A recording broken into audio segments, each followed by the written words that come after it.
Discussion keeps the world turning. This is Round Table. From the heart of Beijing to the edges of the global stage, you are at Round Table. Across cultures, the final night of the year carries unusual weight. In Spain, people count down grapes. In New York, crowds watch a ball drop. In China, the ritual has long been quieter, but no less symbolic. Staying awake together as the old year slips away. When was the starting of this tradition? How did people spend Spring Festival Eve in ancient days? How come staying awake to see which sketch lands, which celebrity appears, and whether the Spring Festival Gala is quote-unquote better than last year becomes part of the ritual? Let's discuss all the above and more. For today's show, I'm joined by Steve Hatherley and Fei Fei. Now pull up a chair and join the conversation. For centuries, staying up on Chinese New Year's Eve meant huddling around a fire or an oil lamp, sharing food, stories, games, and the quiet warmth of family time as the old year faded away.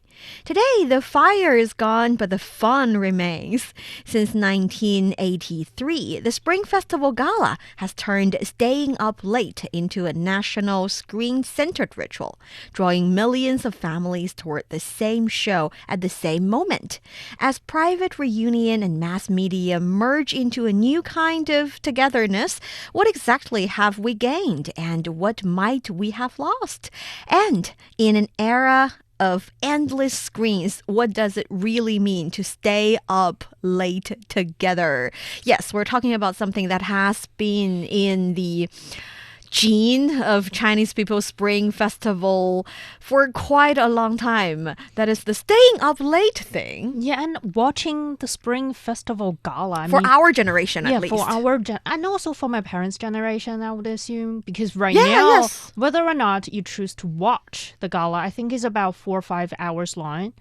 You will turn on the TV, play it in the background, even though you would be playing mahjong with your family in another room, but you still need the music, the singing, and the sitcoms that the sketches come playing as part of the gala. This is my second gala, and there was no mahjong in my house for the first one because the TV was not put on for passive reasons. It was my first one with my wife here in China. That makes her sound Chinese. No, she's Korean.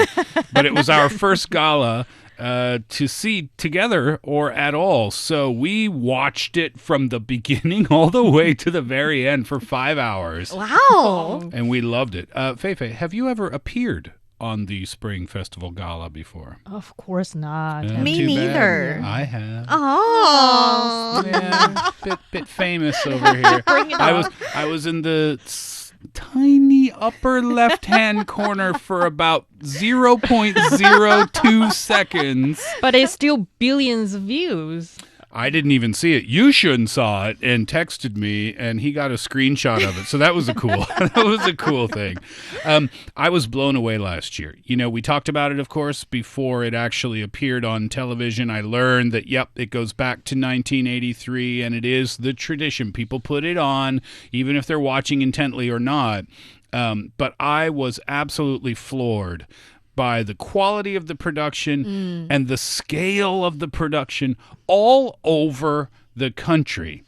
This is hundreds, if not thousands of people involved in this. You told me last year, Niu Honglin, that the preparation for one gala probably begins as soon as the previous gala finishes, meaning it takes probably about a year to put together. Of course, starting from figuring out what are some technologies to use, planning the entire structure, and throughout the entire journey, talking about what celebrities should be invited, what kind of shows are selected, and a lot of rounds of rehearsal in different ways. Sure. But yes, the most intense period of preparation would happen near the Spring Gala airing period of time. But yes, the entire preparation would probably take up the moment the last one was aired. If you've never seen it before, I'll just simplify it in one sentence. The entire country takes part in a live television show in different ways at the same time.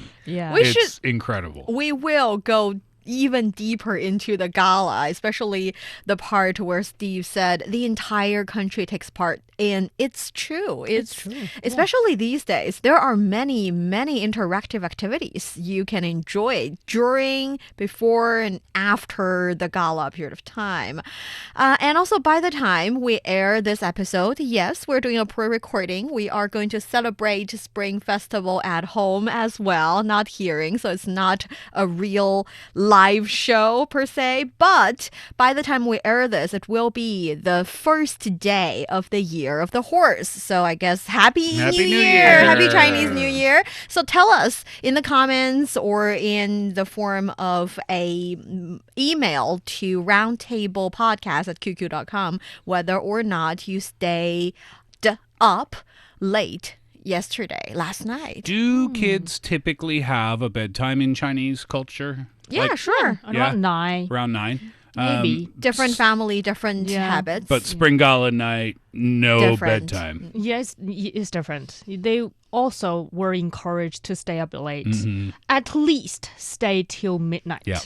And this tradition has been there for a really long time. At least around 1500 years, because according to that's according to some of the historical texts that we can find during the Northern and Southern dynasties, Nanbei Chao, which is 1500 years ago. They recorded about people staying up late, drinking all night to welcome the new year. Drinking all night. Yeah, that's what That's exaggerated. When you don't have the Spring Festival Gala, that's pretty much what you better can things do. to do. Yes. So before 1983, because this is when it was televised nationwide at that time too. Yes. So, but before that, what would people do in 1982? What did everybody do? That's very precise. Specific. Yeah. But before we have televisions, staying up late is of course one option. But what people do mostly, based on where you are from. For example, in some families from the southern part of China, their big feast happened at night, which is dinner time. So they probably would be eating a lot, drinking some time, chatting with friends, playing some mahjong or poker games. But when it comes to northern families, where I am from, at least, our big feast, we have our big feast twice on the Chinese New Year Eve. One happening around lunchtime, where you can have different dishes, maybe drinking a little, playing some mahjong and pokers as well. And around midnight, we would eat. Around midnight. Another feast at midnight. Just eating dumplings. Oh, okay. Celebrating the transition. With dumplings. But according to, but for families in the southern part, they don't eat dumplings, I would say. They eat like different rice-based food. For example, the sticky rice balls. Or where my husband from, in Fujian, they eat what they call guo, which is some kind of a cake. It can be with stuffings of meat or sweet beans, or they can have no fillings at all, but it's some kind of a cake made of sticky rice and steamed as well. Yeah, there's the dumpling thing for the northern part of the country. There's the glutinous rice balls, 汤圆, for the southern part. Some provinces in the southern part of the country. Both are relatively okay for dumplings. They're not round, but they have fillings, and their name suggests the transition from the previous year to the coming year. So it's a 交子, or to be more precise, 交 means exchange, whereas 子 means midnight. So that's the time of the exchange. And for 汤圆, because it's round, we like round things. We believe it's auspicious. It shows that the family's things are complete in a a rounded manner, meaning that they're 100% perfect. So there's that. And there are always fillings. I don't get how come these good festival food are related to fillings. But 年糕 is not. 年糕 is the sticky rice cake kind of thing. Yeah. It's also for certain parts of the country a must-have during Spring Festival period. So you can see China's huge. So we have different traditions. And I'm sure over time people got bored of the same filling, so they just came up with new creative things to put inside. Creative does not begin to describe the weird thing you can have in a dumpling or Such as? Glutinous rice balls or even moon cakes. I personally have tried sticky tofu filling. I don't remember if it were moon cake or sticky glutinous rice balls. It was strange, but as long as you put aside the bias that it should taste a certain way, you're fine. But if you think it should taste a certain way, you're not happily surprised. Grandma and Grandpa don't like the changes. Oh, no. And also for the Spring Festival Eve's night, if you have, the older generation, your grandparents or your parents in the house, you would always stick to the traditions. There is not the time for you to, Be creative. be creative and try new things. You need to stick to the traditions, especially, well, at least in my family, my mom believed, certain foods carry certain meanings. So Fish. you need to have them for this night so that we can have a good year ahead. Okay, I feel like you're That's mad at very- me right now. That's Very very serious. serious. Like, you don't want... Like, when we are making the dumplings, we are not allowed to make mistakes. You cannot mess up on the dumplings at the night. We're not that serious. We're But really- we do put 1 or 2 coins in the dumpling so that whoever gets the dumpling... I thought Dies. that's not the spirit of the new year. You got to be careful with those, though. You can hurt your teeth for sure, but the idea is that it's for good luck. The funny thing is, the rules are always different in my family. I mean, every year. Some year, the rule is that whoever gets a dumpling would have to send red packets to everybody around the table. And sometimes the rule is whoever gets the coin in the dumpling would receive red packets from everybody on the table. That'll pay for that broken tooth. Right? So, and I do remember vividly one year when I was 6 or 7, no one gets the coin, and I ended up going to the wok and fetch for that coin. And it turns out the coin was in that wok because that dumpling could not hold the coin anymore and it broke in the broth.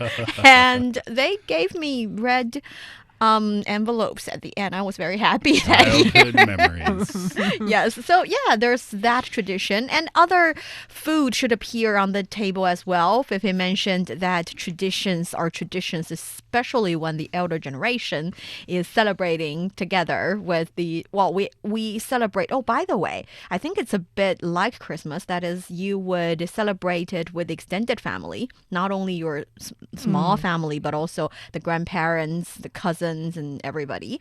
So for us, for example, fish would be a must-have on the Definitely, table. yeah.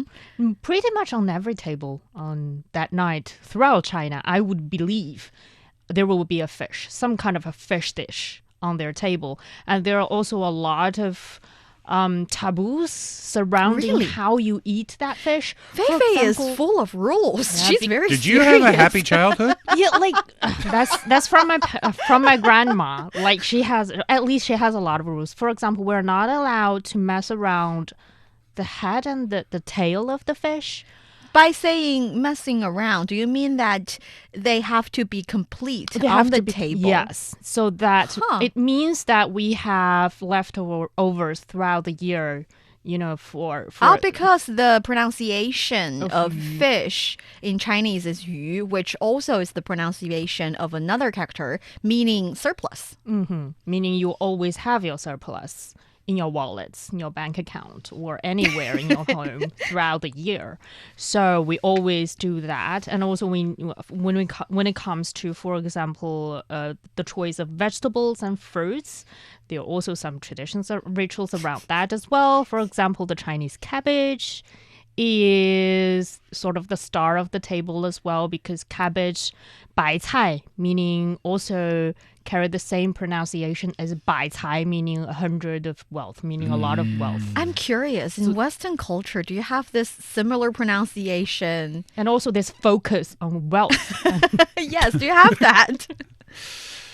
I can't think of any comparison, really. Right? Yeah, not really. Christmas and New Year's, we have our traditional foods. Oh. Turkey. Yeah, do you have turkey because you like the country? Because we like the country? I see a similar logic here. I've never heard that before. No, I don't think so. We eat turkey because we like to eat turkey, I guess. But yeah, I can't find anything similar here. Maybe it's because the Chinese language will only have limited number of pronunciations for characters. But when we put those characters together as words, they form different meaning and different characters with similar pronunciations. You and I exist. we were talking about this on Takeaway Chinese one episode where I think it kind of clued into me when we were talking about names, and you said Chinese people don't have names. And I said there are no such thing as Chinese names. I didn't say Chinese people don't have names. That's what you told me. And I said, what? And you said, and you explained it very well. You said like John or Steve or whatever. That's like a name given to somebody. But we have characters, and the characters are chosen by the family members, and then the characters are given to the baby. And then it made sense.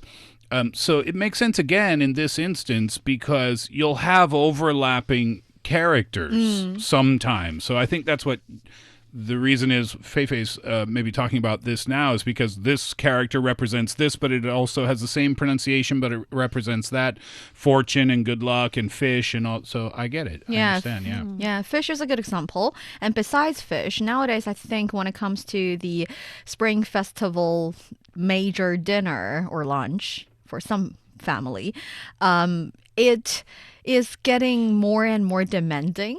What I'm trying to say here is that it has to be auspicious. It has to be pretty on the appearance of the different dish. For example, I think some family would buy the kind of dessert that is in the shape of a very beautiful fish. And the dessert itself is made with sticky rice or sometimes hawthorn, which makes it red, which is, again, a lucky color. Red and gold. Yes, in the Chinese culture. So there's that. And also it has to be with different varieties of choices. But why would you say it's getting more strict? I would have thought or assumed that because of everybody's busy schedules these days that people would have a little bit more leniency, maybe ordering online some of the dishes or side dishes or desserts or things like that. So I would have thought it would be a little less strict, not more. I'm talking about the final results. You're looking at the entire table full of different dishes. They all look good. They smell good.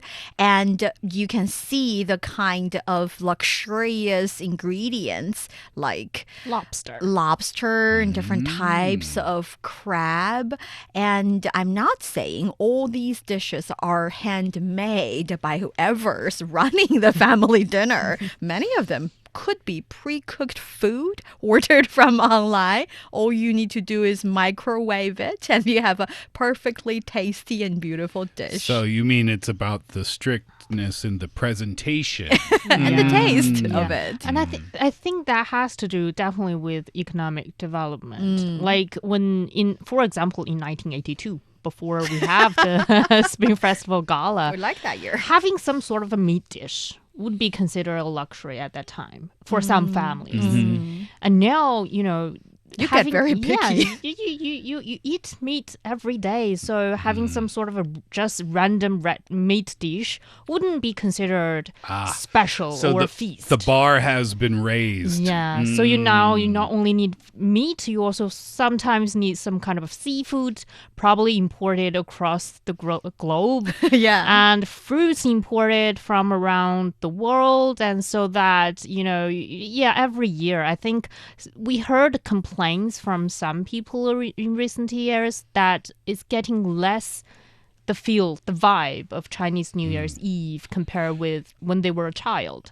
Because and I think, you don't anticipate that much anymore. Yeah, because for children, first of all, you can eat some of the things you are not allowed to eat in other days. And you have your red new packets clothes. piling up in your pockets, yes, that and too. also new clothes. But right now, you won't be very excited about a new set of clothes. And no one would give you red packets. You'll be the one who handing them out. Because you grow up. It Yeah. doesn't because we don't give red envelopes to kids anymore. We still do that. And I was wondering, because for my family, we received the red envelope today, which, well, not really today, but the first day of the new year. But some family would receive the red envelope in the New Year's Eve. Some would even receive the envelope during that major dinner and then put the envelope under the pillow that exact night, the Spring Festival Eve night. Whose pillow? The children. Yeah. They get it back to the kids. Yeah, so the red packets are still a major part of the holiday culture. I guess it's just done differently now. Is it done digitally now, too? Yeah, sure. Especially for families who are not living in the same places.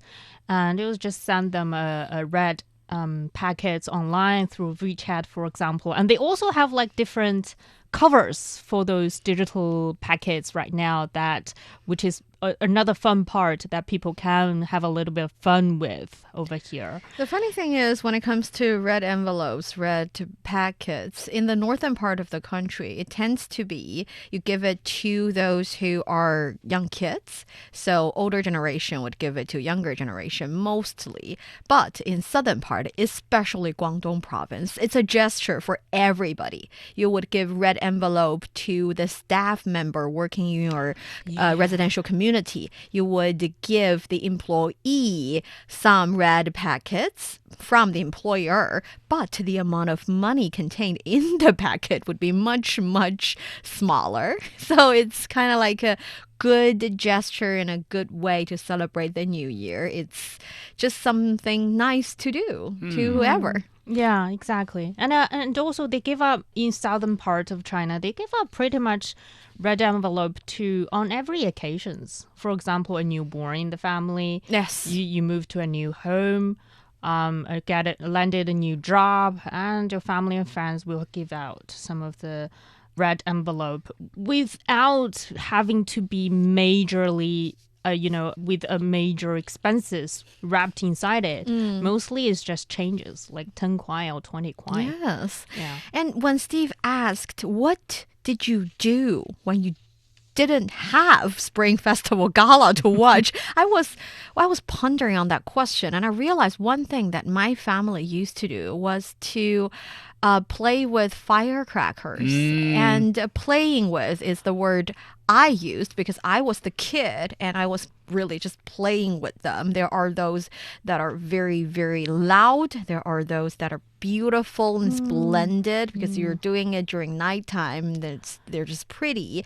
And what I didn't realize is that tradition also has a long history, and they take different forms in different period in the Chinese history. And the starting form is the what we call year fire, which is a flame lit in the courtyard, originally meant to ward off evil. And then it turns to the kind of almost toy or childish activity that can be enjoyed for the entire family. But that's one thing. Another thing is, for my family, for example, my parents, when I was little, they would go out and lit up the crackers for the sound, and it's also for a auspicious next year. So for them, they're not playing. It's a part of a ritual. So it started with the flame in the courtyard, but then it moved on to firecrackers these days. At least for my family. And I think this ritual, this